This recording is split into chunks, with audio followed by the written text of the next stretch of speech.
Yeah, welcome everybody. So today is all about marketing for this business. This is kind of our weekly Q&A related to marketing topics for building your business. You know, whether it's Shopify, if you want to talk about Amazon, we can talk about that also. It's all for the OmniChannel program. And so we're basically going to be going live here just like this, unless something changes, every single week, Thursday at the same time, same place. And you can join us live on Zoom, which is ideal. So you can ask questions in the Q&A box. You can also watch the recordings through the Facebook group anytime you want afterwards. So yeah, this is all for you. It's just to answer your questions. So if you want to use the Q&A box on Zoom, we're more than happy to get into any questions that you all have. Do we have any questions prepared, Mike or Devin? No, we covered all of those on Tuesday. So okay. I don't think we have any.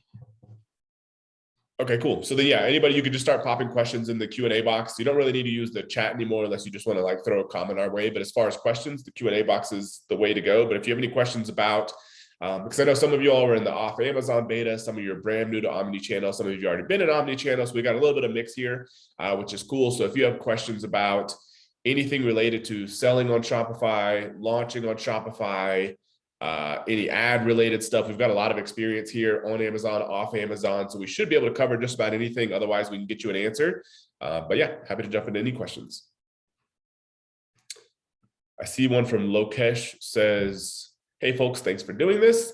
What are the most innovative and effective marketing trends platforms you're seeing currently other than Facebook, Instagram, TikTok? Are you planning to teach in the OmniChannel? So my opinion is, I almost guarantee you and probably nobody else here or us is really maximizing those channels. To me, it's kind of crazy now, no matter what kind of business you're in, like literally any business, but e-commerce, because that's what we're here to talk about, to not use Facebook as an ad platform, unless there's some restriction with your type of product, which can happen, but Facebook and Instagram as an ad platform and TikTok as an organic social media platform. Like, I almost guarantee you're not doing enough on either one of those. Like, unless you're spending $500,000 a month on Facebook ads, you probably still have opportunity there. And I imagine like nobody here is spending that level other than maybe a couple at most. And TikTok, unless you're posting, you know, maybe 3 videos a day for your brand, really trying different angles and stuff like that, you're probably not doing enough there organically. So I think it's crazy not to focus there. Now, as far as other kind of unique channels and stuff, I mean, there's interesting approaches with influencers, whether you're recruiting them from organic Google rankings for keywords or from YouTube videos or from Instagram. Those are interesting to look at.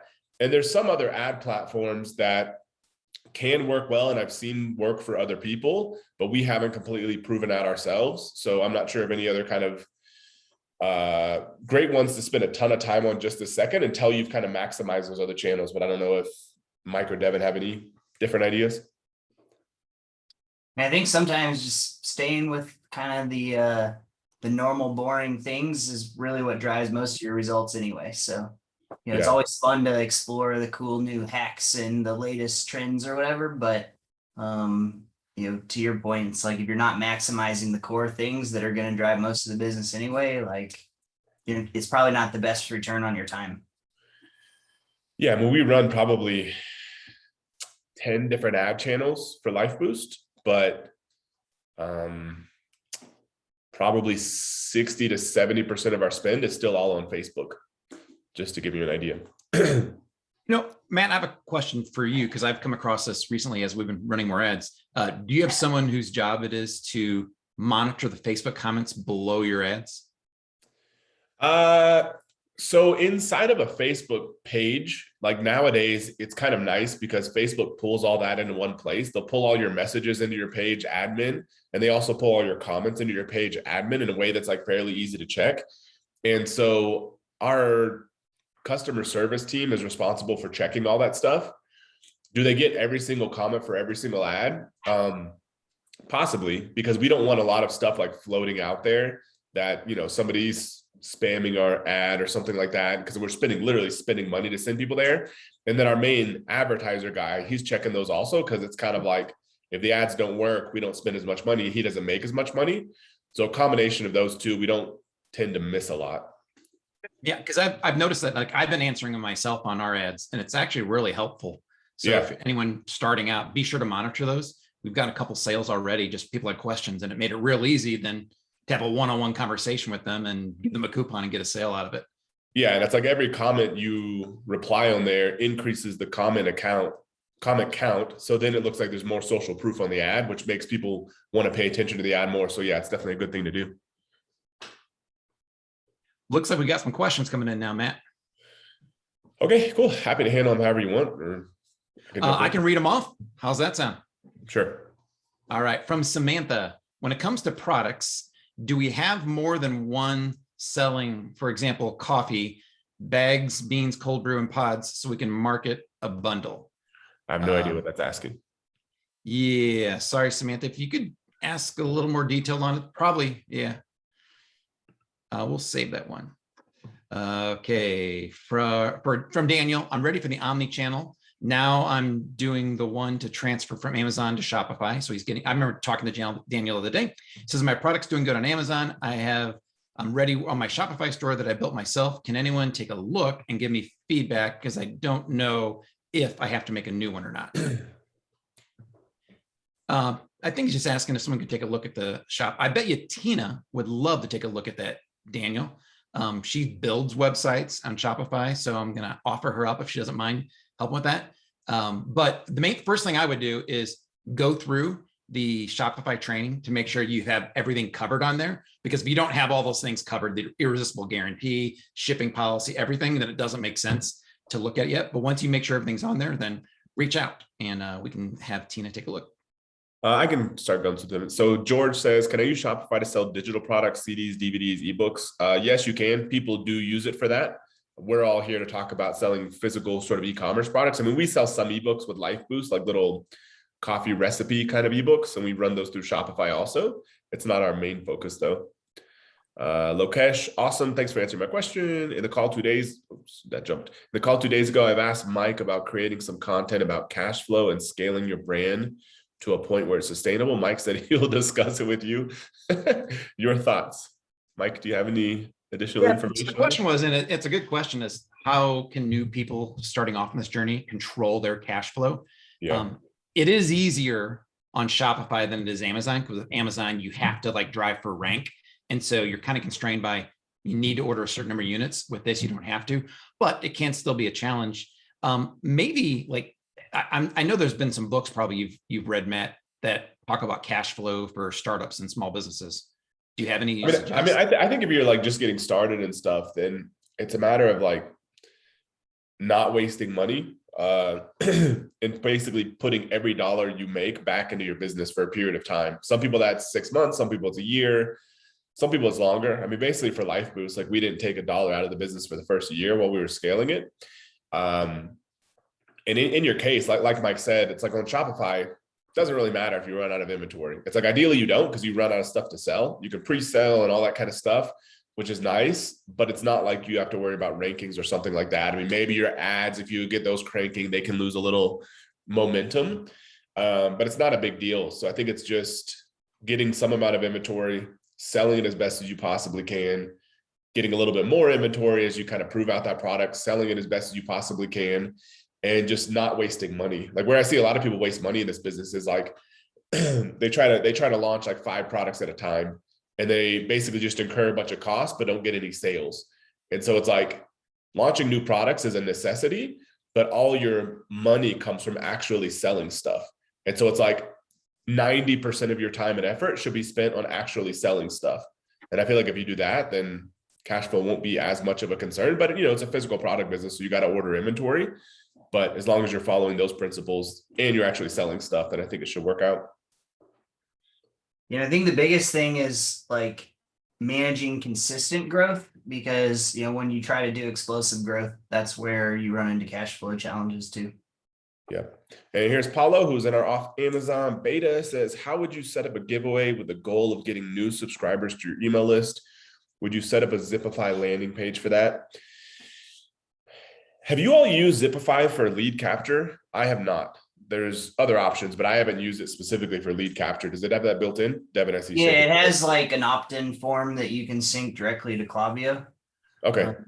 Yeah, So so I would just use that. Like that's a good option. You can use literally anything if you're just doing like a email capture thing. I mean, you could literally just use a Klaviyo form, which spits out its own page, but using a Zipify page is probably going to be a little bit fancier. So sounds like Devin says that's kind of built in this, so it shouldn't be a problem. There's a question also from Dominic. I'll read it out and kind of try to take it. What's more important, cash flow or profit margin? I have two manufacturers for a supplement. The selling price is around $37. So scenario A, the product costs $7. Production time, though, is 10 to 12 weeks. Payment is 100% upfront, which never changes. He only works with payment upfront. Product B, however, costs $10. Production time is only 3 to 4 weeks. Payment 30 days after delivery. What would you do? This is easy for me.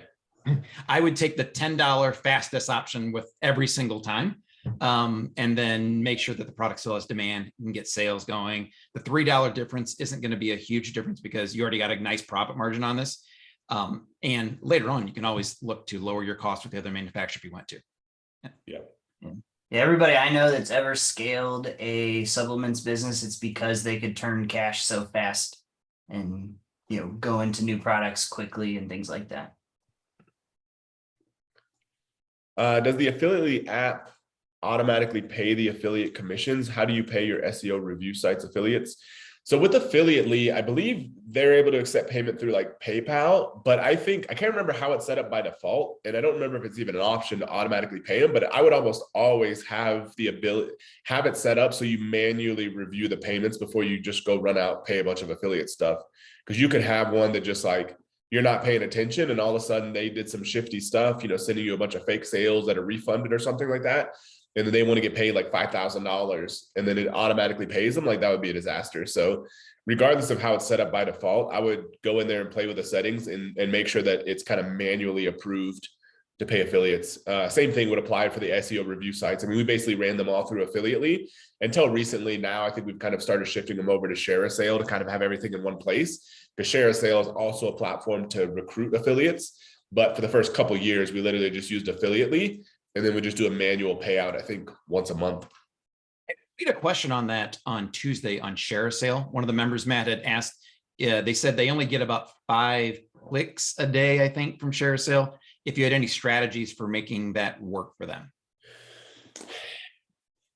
It was a marketing guy that we had that's no longer with us, a Life Boost, that got us signed up for Share a Sale. And so it wasn't a big push that I made for us. I think it does keep things a little bit simpler now. I wouldn't consider just getting on Share a Sale being like a way to get sales. To me, it's like it's a platform to handle the affiliate side of things. If you also get some affiliates that sign up for you to promote your brand because they found you on Share a Sale, that's kind of a bonus. But to me, part of it's too just to make new affiliates a little more comfortable, that maybe like bigger affiliates and they're like, okay, I already have an account with Share a Sale, this is going to be easy. To me, it's like it's still all about recruiting your own affiliates.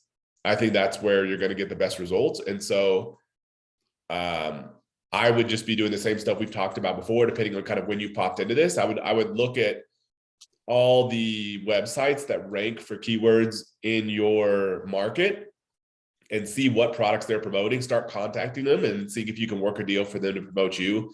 Do the same thing with YouTube influencers, possibly Instagram influencers. So I think it's a matter of you going out there and recruiting your own affiliates and just using Share a Sale as the kind of software to facilitate it. Awesome. From Jean-Michel, our product currently does not have a variation, but it eventually will. It's a scented product. Any way to advertise it? Maybe advertising the most popular, and customers will choose their preferences on the landing page. I think that I would assume, Matt, that more like just ad variations, right? Different ads with, if you have a couple different cents, one ad for 1 cent, one for another, to see which one resonates. But I'm not really sure. What do you think? I mean, I would for sure go after all past customers that have bought that thing before and say, hey, we got this cool new variation. Like, you want to, you know, as I guess you said, it's a scented product. And so you'd ask them to basically go buy this new one, give them a discount or something. So I think that's your easiest source of sales, is all your past customers that have bought that product or similar products. But then as far as like advertising that variation on your landing page, it's probably not going to make a huge difference in conversion rates, but you may want to test out like a version that has the variation, a version that doesn't have the variation. There's a chance that that extra choice may reduce conversions. Like on our main landing page, we don't have all like 30 flavors we have, because we don't want to give people too many options. We just try to kind of cover our bases, because some people only want light roast, some people only want medium, some people for sure may need decaf or want decaf because that's all they drink. And so we try to just pick and choose those limited variations. And so we've literally tested a page that seems to work almost as good, that literally only has medium ground, no other variations. And so they don't get the choice of beans, they don't get other roasts, they don't even get a decaf choice. It's literally just one choice, yes or no. And so that for us can work as well, even though our main page still kind of wins. So that's how I would do it. I think your biggest win is literally going to be going after past customers, but it's like you might as well add it to your landing page too. And speaking of that page, Jazz has a question about what sells more, ground beans versus whole beans. It's about 50-50 for us. All right. From Samantha. Okay, she's actually clarifying the question earlier, Matt. I was under the impression that we needed to pick one product, but if we're to open a coffee company, for example, would you suggest one product and then bundle 3 bags of that versus having different types of products like pods, a cold brew bag, and bundles? What do you suggest if we market it that way over just a bundle of one product? First off, don't start a coffee company. Second off, if you were to start a coffee company, I would just start with one product. Yeah, we kind of talked about this several times, where you don't want to give people too many options. You just want to have them make a decision to click your ad for one instead of for multiple ones. You want to take the next one, Matt? Yeah. Is there an app you can bundle 2 or 3 complementary but different products on a landing page rather than 3 or 6 of the same exact product? I know you teach to focus on only one product and selling it in multiples. But how many not as consumable products can you sell at a go each month to the same person? I think Devin might have the answer to this one. Sure. Yeah. So, I mean, well, a couple of things. One, I don't like, if you think about like Mike's page with, his flashlights where it's like 1, 2, and 3, or, we're actually building out a page like that for our premium grill tool set. But the goal there is just to increase your average cart value. But the goal, like, you're wanting to scale that with multiple people over time, right? So the goal isn't necessarily to sell those same people that same product. That's when you launch your additional products in the future. But as far as an app for bundling, yes, that does exist. I'm actually trying to get my marketing guy, Jake, to tell me what app we were using, but basically what you're able to do is you create a SKU on Shopify for all the, it's basically one product, and that's, the bundle of whatever it is that you're wanting to bundle. And then this app allows you to sync that SKU to the individual components. And so those are what get added to the order when somebody orders that one SKU. So again, I don't have the name of it right now, but we will make sure to get that for you. Yep. And then Mike, maybe you want to take one from John. You probably know on this better than I do, because I don't handle any of our customer service. Yeah. So John's asking, I already have a store. My question is, when people order items and say that it wasn't received, if it's a small one, we usually send them a new one. But when it gets into the $300 plus per order, we're torn. What's your process, and how do you handle when people say they didn't receive items, although the tracking shows delivered? This is always a kind of a weird one. So as we've been selling more and more on Shopify now, we have to face this question more. We do exactly what you're talking about. If it's a small item, we don't quibble. We just kind of send it to them. But if it is, I would say this, if you're selling products that are over $300, I'd take advantage of the insurance for the shipping of them, whether it's USPS or UPS, get the insurance on it. That way, if something happens, you can get reimbursed through them. Otherwise, there's no easy answer. I would not just necessarily send them another $300 product. If it already says delivered, I would almost have them go through UPS or USPS and ask them where it's at. Because if USPS is saying that it's delivered, then it's kind of between them and the delivery service, not entirely, but that's what I would do. So get the insurance. That's what I would do mostly for those expensive items. Devin, what do you do? Oh, sorry. Oh, go ahead. Yeah, Devin. Well, so generally my wife handles a lot of that with our customer service team, but they'll definitely dig into the tracking info and kind of see what the information says. And, because a lot of times it's usually they're freaking out because they're it's not here. And, they got the thing saying it was delivered kind of thing, right? Well, half the time it's like, their significant other grabbed it and put it in the car, something like that, or it's sitting at a neighbor. So, we usually try to give like a day or two buffer to confirm that they in fact didn't get it. And then, from there, like it gets a little bit complicated if we know they really didn't get it. Sometimes I think we lean towards like giving them the benefit of the doubt and then put the following up with like, the postal service or whatever on us. But the other thing I was going to mention, so Matt was telling me about this app the other day, where you can actually sell insurance, and that it has a good cash flow opportunity as well. What was it? Was it like Navidium? Navidium. Yeah. Yeah, with an N, Navidium. I'd give you a similar word, but I can't think of a similar word. Yeah. But so basically on that, it's like people can pay, a small fee to get the insurance. And so if it's a larger dollar item, most of the time they'll want that insurance. And then, if they don't need it, it's actually cash flow for you. So that was, when Matt told me about that, I was like, I'm going to add that to my store. Yeah.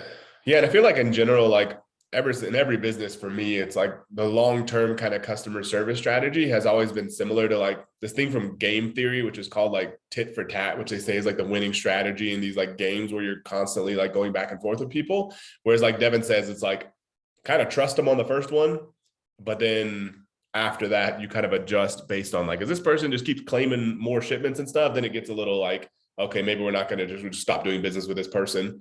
But I think in general, it's probably better to trust them up front. But then I guess, like Mike said, if you can use those strategies to kind of like hunt the package down and stuff, that's good too. Always got a good question for you, Matt, on Facebook ads. It says my winning hook Facebook ad is getting about a 3% click-through rate and a 3% conversion rate. What are some things that you would do to lower the cost per result? 3% click-through rate.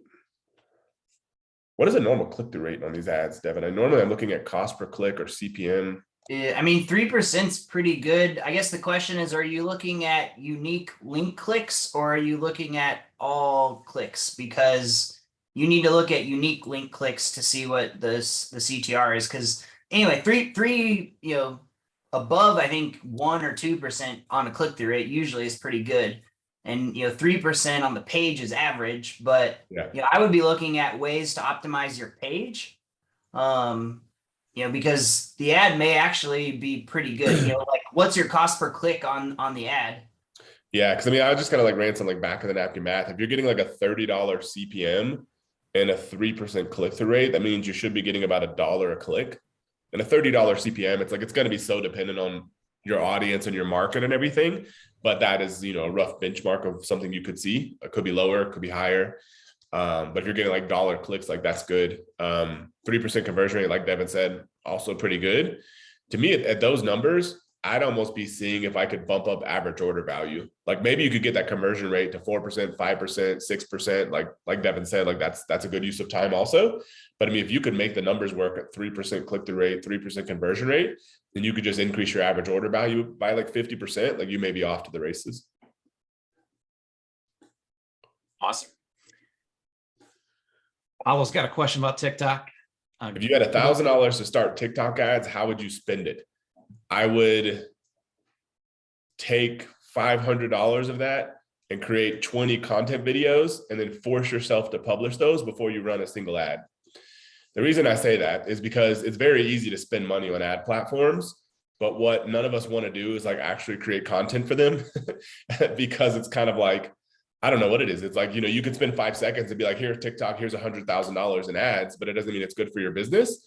But if you spent, a few days trying to like see what's happening in the market, what videos are other people doing, like what little ones could I create or have somebody create, that could be a way more efficient use of money. And I think partially it's forcing you to actually produce content before you can go spend money on that. Because if you produce good content on those platforms and then you run ads on top of it, it's just going to be so much better results. And I think this is almost the extreme on TikTok.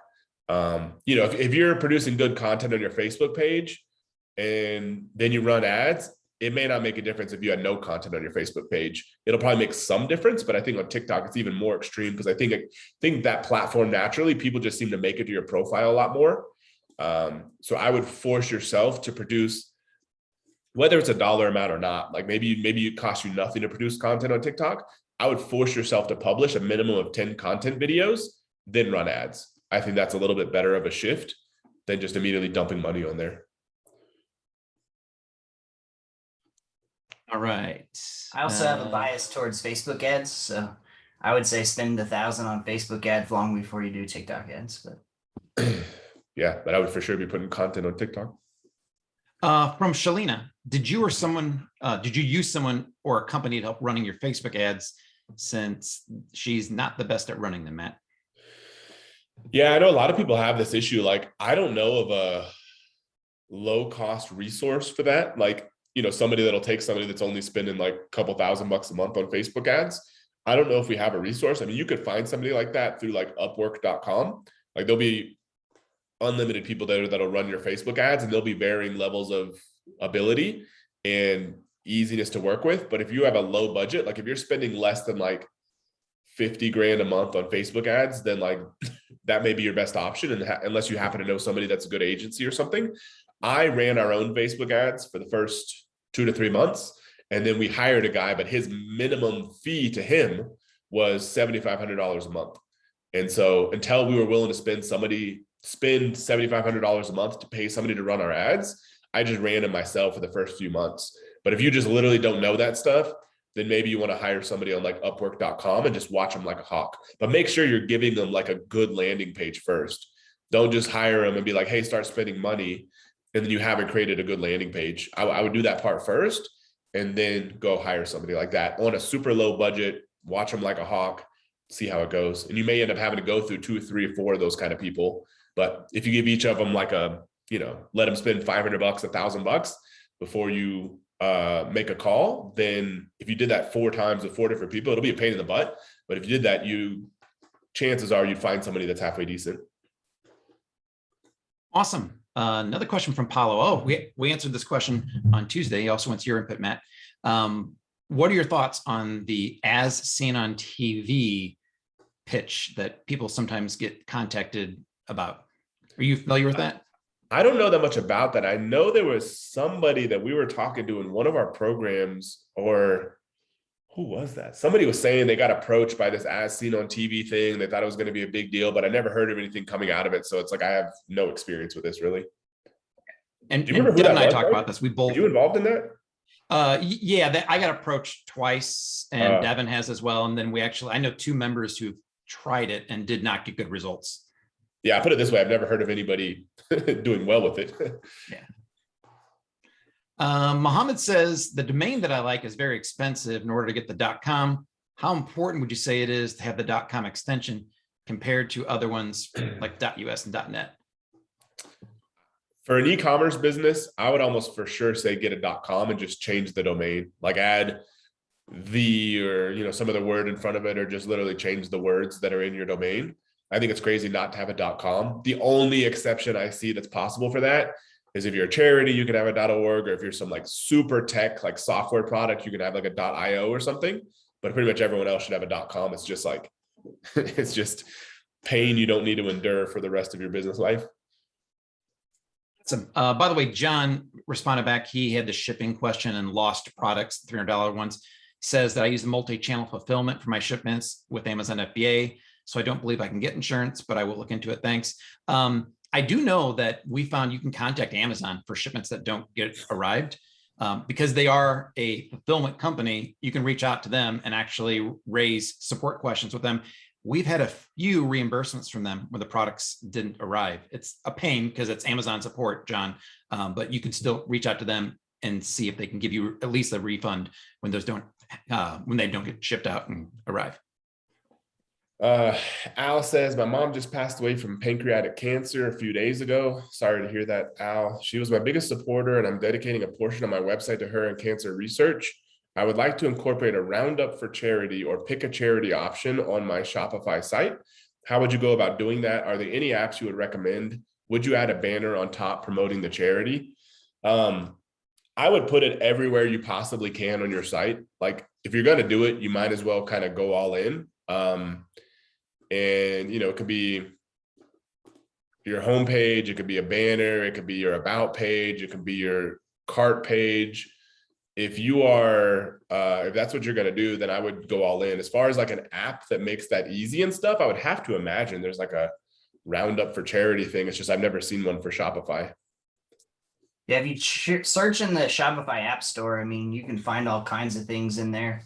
The other thing would be like, if you pick a specific organization that you want to choose, make sure you contact them and, get permission and kind of set up like a plan with them. Cause a lot of them want, either some sort of a commitment or, if you're going to use like their logo or their organization name, they want to make sure that you're not scamming people basically.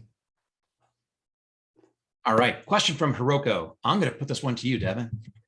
Sorry, that might be more of a branding question, but I'm thinking of a premium package like iPhone. And when I think about it, most premium products always have very minimalistic package, only with their logo or a simple photo. Would it be good to make it look like that by putting all the information required at the bottom, or is there a better option? I mean, I think that would work. Like, again, so especially if this is going to be on e-commerce, you can have all of the information in the inside of the box if you wanted to, right? So, like Apple isn't explaining how to use the iPhone on the back of the box. Like they may have some, I have my stack of iPhone boxes up on my shelf, but they have like some things on the back, but I think it's mostly just like tech specs or, federal, regulatory stuff where, kind of talking about like signal strength and all those sorts of things. But any of the like detailed stuff is on something on the inside of the box. So, especially with e-commerce, when somebody's not going to have to see the box like in a store or something like that, you can have all the information on an insert and on your website and, keep the box very simple. Awesome. From Sarah Lynn, on the landing page, do you just promote one or two most VIP products, even though you may have 50 to 60 SKUs? This is what we're facing. Should we create several different landing pages on different major players? I think pages. They have access to all the off Amazon training, right? Yeah, you should. Everyone should. Yeah. Yeah. So we kind of went through some of this stuff about like what product do you pick to put on your landing page, but the general summary and like, if you contact us, you should be able to go through your CSM. this whole structure is kind of new for us, by the way. But you should be able to go through CSM. That's the idea. And they should be able to point you in the right direction with the right training. However, the general kind of like summary is pick one product. Like just pick one product. Easy default is your best seller. However, you may be in a scenario where you have a product that sells well, and maybe it's like a little more unique, a little more high margin, and that may be the product you go with as opposed to your best seller. For example, in Mike's business, like when we started implementing some of this stuff for him, he's got different lanterns and that kind of thing, but he had this one flashlight that wasn't really his best seller. It was a newer product, but it was probably the most expensive one. But it also, I think, had a little bit more of a unique story that if you were to send some random person who's looking for a flashlight to this thing, I think they would be more likely to buy that as opposed to some person that's kind of randomly maybe thinking about a lantern to buy one of his lanterns. Just a flashlight is a little more unique.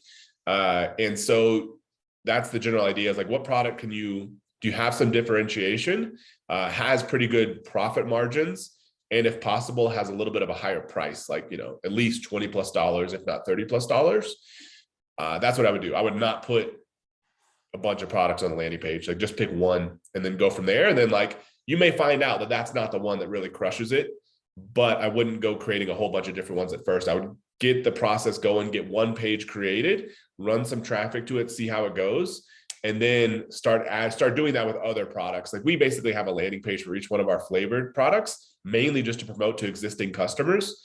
But then once you get one landing page built for one product, you could probably reuse like 80% of it for any other products you want to create a landing page for. But I would just start with one. Awesome. I'll take this one from Chunlin. We have had customers who buy multiple items and some orders come up with the potential mid-level fraud element flagged by Shopify. Do you still ship out the entire order, which may be over $100, as it might end up being fraudulent and then lose $100 in the process? So very familiar with this. We actually, the only time I've seen a big movement in fraudulent orders was around the holidays, and we were selling a very expensive product. And when I say big, we're talking like 2 or 3. So I looked into a few apps that did this. We use one called No Fraud right now. But to be honest, it kind of works very similar to the Shopify fraud detection, other than if they see one that's high risk, they actually do additional work. They may actually contact the customer on your behalf to make sure they're legit. So check that out if you want to. No Fraud, all one word, if you're concerned about it. But other than that, when I see something flagged as medium or high risk, I look at the reasons why and make a decision. A lot of times they're just using their credit card address as a billing address, and they're shipping it to a family member. That raises that fraud risk. Those situations, I still ship it out. And usually, like right now, I'm only making I'm not doing hundreds of sales every day on Shopify. I want the sales, and I'm willing to take that risk. And so I can't think of any that I've actually denied yet, even though I do review them. Unless it looks really fraudulent, I wouldn't even consider denying them right now unless you start seeing it. Devin, what about you? I mean, you guys. Yeah, I've done the same process. We've had, a few times where there's been high dollar orders, and I'll look at it and kind of see, like, if we get every once in a while, we'll get somebody who orders like $1,000 plus worth of stuff because they're buying for like company gifts or, for their apartment complex or something like that. And so when we see some of those, like, I'll actually stop it from shipping and have, our customer service team reach out and just be like, hey, wanted to confirm that you guys, meant to order this many, really just to kind of verify, like, because we don't usually get people ordering, 50 units of something kind of deal. But yeah, I mean, for us, I kind of take the same approach too, where I'm like, I'll take the chance. I mean, it's only like, yes, you're out the inventory, but it's only like $15, $20 fee if it gets charged back. So from Chunlin, she says, when you're a solopreneur, wouldn't replying to all the comments on a Facebook not be a good use of your time, especially if you don't have a dedicated customer service person like Matt does? Absolutely, I'd do that. I mean, I've done it. I'll check out in the evenings, go in there and check and see if there's comments on the ads. You'll start seeing them. I want to see what my customers are saying and asking also. Like, I want to know right now, especially on new products. So yes, absolutely. Don't pay someone for that. I would do that yourself, Chunlin.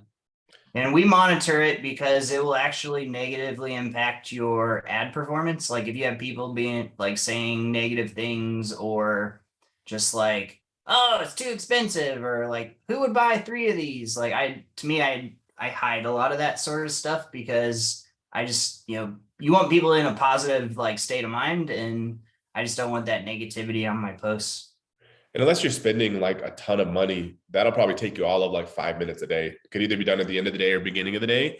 You just fire up that kind of Facebook page manager thing and then check all those out. And then, unless you're spending, I don't know, 50, 100 grand plus, where you just got like a lot of volume, a lot of comments and stuff, like it'll probably take you all of like 5 minutes to check those out.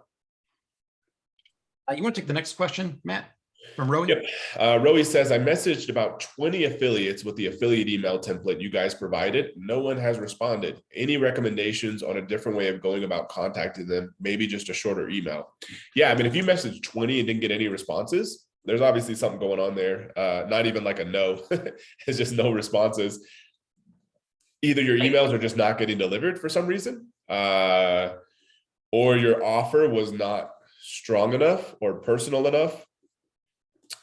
Shorter email, I think, is always good, because then that kind of lets you to test to see if they're just going to respond to anything. You could try a shorter message that's kind of like, some like very short thing about like, hey, some proof element about your product.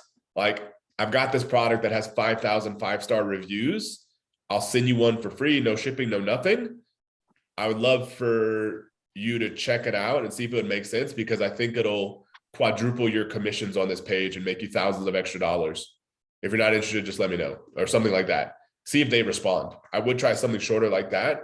chances are that if I don't really, I mean, I guess if you use a template, I don't really know, but if you're coming across too much like just a 800th person that has something to sell them, as opposed to somebody that's actually going to help them make more money, and you can kind of prove it, because anybody could say they're going to make you more money, but if you have some way of like them immediately trusting you, like some proof element, like if you won an award, or if you like I said, if you've got some number of reviews on Amazon, if that's the best you can do, something like that.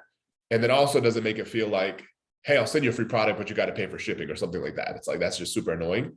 And so some way that's got to be a complete no-brainer. So as long as you're doing that, then you should get some sort of response, unless the emails are literally just not going through. So I would try that first before kind of going through other options. And did you cut out the like the bribe or whatever, basically, where in that template you were like, hey, I'll pay you such and such up front? Like, I feel like that was probably part of what helps it convert so well.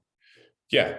Because I mean, everyone on the planet wants them to just put their products on their page, and because it only benefits, if it's paid for commission, then it only benefits the other company, even though this person may have gone through all this hassle of swapping out the products, messing up their site, rewriting content and stuff. So you've got to make it as like no-brainer as possible. Awesome. Question from Sarah Lynn. She says, the 100 days auto sales engine should replace our current welcome flow question mark. I don't feel comfortable with keep bugging people again and again for 100 days. Should it be aiming at both past customers and newsletter subscribers? You wrote that, Matt, so I know the answer. Yeah, to me, it's kind of like, I mean, my view is like, there's no point in having people on your email list if you aren't going to sell them stuff. Like, what is the point? Otherwise, they're just going to take up space on your email list, which costs you more money, even though it's kind of negligible. But then they're also just going to forget who you are. Like, to me, it's just crazy, these companies that'll get you on their email list. Like, I'll get an email, like, especially on Black Friday and stuff, you'll get these people that you bought something from like a year ago, and all of a sudden they get the bright idea to like send an offer to you like on Black Friday. Then I just like immediately delete all those, because it's like, it's probably not that good of an offer. I haven't heard of this company. I forgot who they even are, that I even ever bought anything from them. And so to me, it's kind of like, with an email list, there's no point in having people on an email list if you aren't actually going to try to sell them stuff. To me, these days, it's very much like a social media platform. Like, you wouldn't say like, oh, I'm not going to post anything on my Facebook page, my business Facebook page, because I'm too afraid about bugging people. It's, you got to keep posting so people remember who you are. Now, that doesn't mean every email has to be an offer email. And so I think that's just kind of a general shift of psychology when it comes to email marketing, which it is a form of marketing. But then the general idea of the 100 day is we wanted to make it as simple as possible. So it's literally just one email flow. So you set up one email flow, and it does end up skipping recent buyers as necessary. And it's not hitting people 100 days in a row. Like, I don't know how much you've looked at this thing, but it's not hitting people 100 days in a row. There's some days where there's like a 5-6 day gap in between emails. And it's just kind of a general flow that would make sense if you were doing it all like broadcast. We just kind of built it in an automated flow. So hopefully that helps. Samantha wants to know if you're serious about not starting a coffee company, Matt. Well, I don't want to have this coffee business, come teach people how to build a coffee business, then all of a sudden I have all these competitors. So that's not an ideal outcome for me. What was that? Oh, that was my Google Home. So that's really the only reason. I mean, self-serving, I guess. It's, it's just like supplements or something like that. It's got its pluses and minuses. Pluses is it's a subscription business. Minus is it's going to be fairly competitive because you got people like us that are pretty good at marketing that you'd be competing with, assuming you're going after a similar kind of niche. And there's also a million coffee brands. So you got to be pretty good at marketing, I think, in that space, unless you can carve out like a small niche. Like, I think there's probably plenty of opportunities if you wanted to build like a $500,000, $1 million a year, super niche kind of coffee brand.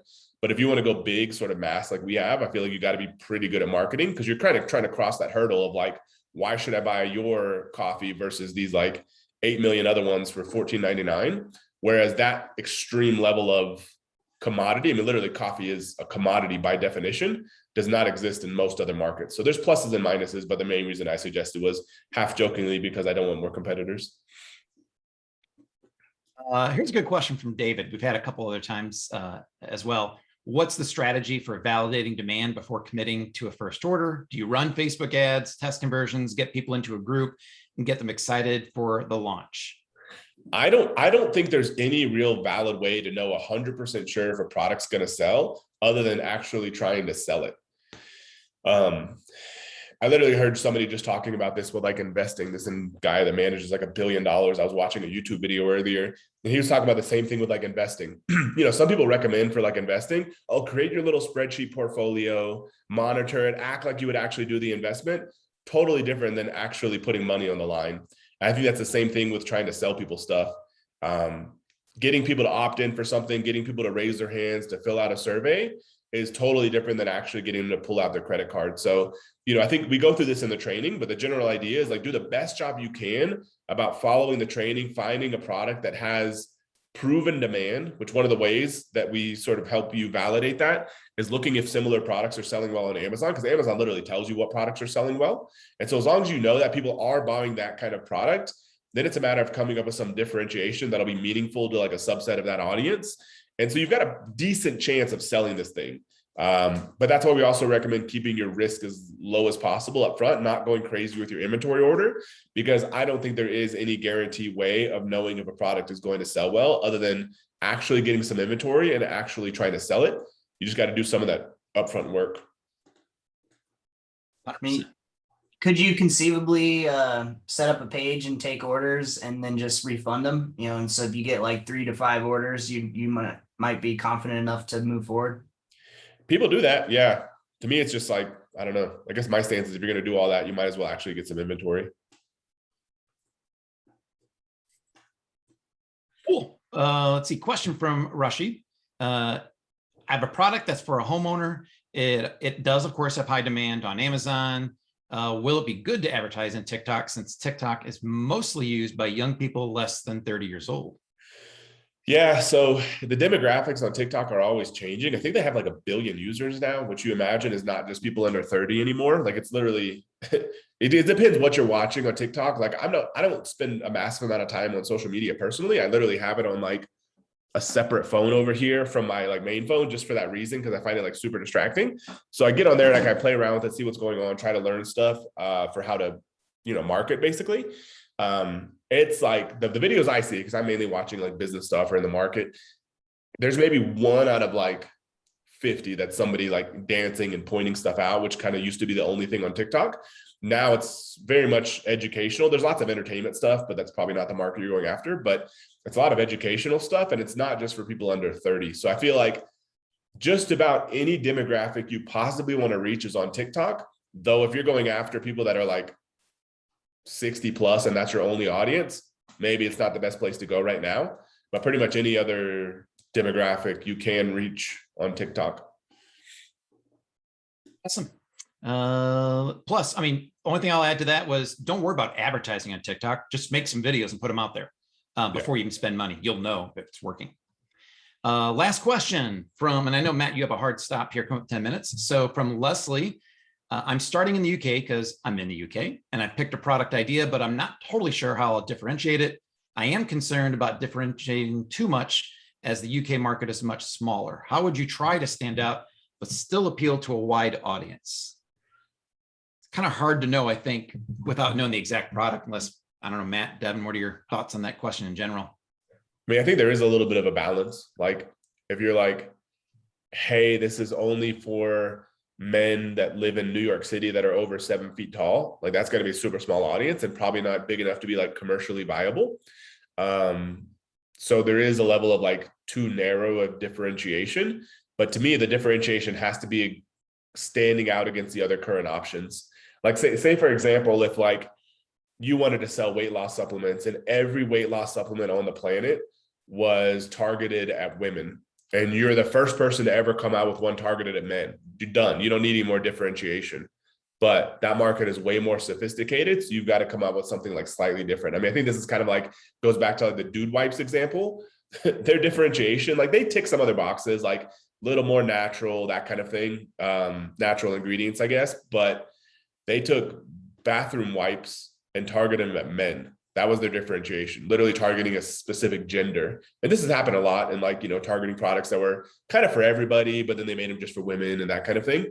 So I would do the least level of differentiation you need to actually stand out in that market. Awesome. Looks like a last question from the Zoom calls here. From Hiroko, I'm talking with multiple suppliers and made a short list that I found a supplier which looks very high quality. Even on their Alibaba homepage, they say they work with luxury brands like Fendi or Dior, and my product is similar to a clothing product. The problem is that their price is about 25% higher than my target price. And I received feedback on the product review that the target price might be too high. I suppose we should go for the supplier with the best quality, but is there any way to choose the supplier? And the options that Hiroko says is, I think the options I think of are, I can start with them with slightly less profit margin, and then hopefully get more affordable as I order more. I can sell it for a few dollars higher price than I plan, and then put a discount on a 2 or 3 pack, or forget about the premium supplier and use the second best one. I have thoughts, but Matt, what about you? I mean, it's not clear from here, but I get the idea that you haven't really ordered samples yet. I would order a sample from both. Like that may immediately answer your question. Like that company could be so much better that it's like worth it to spend a little bit more, or it could be the exact same thing and makes no difference. Or one of them could just be terrible to communicate with. Like that could literally answer your question just by spending the, $50 per sample or so. That would be my opinion on the next step. And then for me, if the quality is that much better, I always go towards quality versus just saving a few dollars here and there, just because then it gives you something to really differentiate your product from everyone else. You have whatever your differentiation is, you have that, plus you have the best quality, you get the best reviews. So yeah, but good advice, Matt. And that is it for the questions. I'm going to quickly check over the Facebook group. Tina, you want to pop in or let us know if there's anything you think that we need to cover from over there? Nope, not at all. Just some logistics questions, but no course questions. Awesome. All right. Well, I think that's it for today, everyone. I know we're going to have this call every Thursday. If you are in Facebook, be sure to sign up using the links we have inside the training. You'll find them right on the right-hand bar. Go into the training. We have the text number over there so you can stay up to date on our text alerts. We have the sign up also on the right-hand side to sign up for both the Tuesday and Thursday coaching calls. And we also have the Facebook link in case you're on Zoom and not on Facebook, how to get into that group as well. Yeah. You want to remind them about the Tuesday calls just while we're here? Yeah, so the Tuesday calls are same time, but they're all about products, suppliers, and anything brand related. Thursday is always going to be about marketing. Doesn't mean something urgent doesn't come up that you can't, ask us on those calls. And anytime in between, reach out to your CSM. If you don't know who your CSM is yet, post in the Slack channel or Facebook, and we'll make sure we get one to you. For all the beta members still who don't have CSMs, we're still a week or 2 out at least for that, just because there's a lot of you and we don't have enough yet, but we will get you a dedicated CSM. And for now, use Facebook and just ask questions there, and we'll make sure that the couple of CSMs that we have, we'll be able to answer those until we get all those assigned. Yeah, cool. Thanks. Yeah, thanks everybody. We'll be back here basically every Thursday, same day, same time. So if you have questions as they pop up as you're building your business, especially on the marketing side, it'll be even better once you're like starting to implement this stuff. I know some people already are, but we're happy to answer any of that kind of stuff. We've all got a lot of conversion experience, advertising experience, like anything we can possibly do to help you grow your business. That's what we're here for. So excited to see you all here as many of these Thursdays as possible. So thanks everyone for all your questions. See you guys.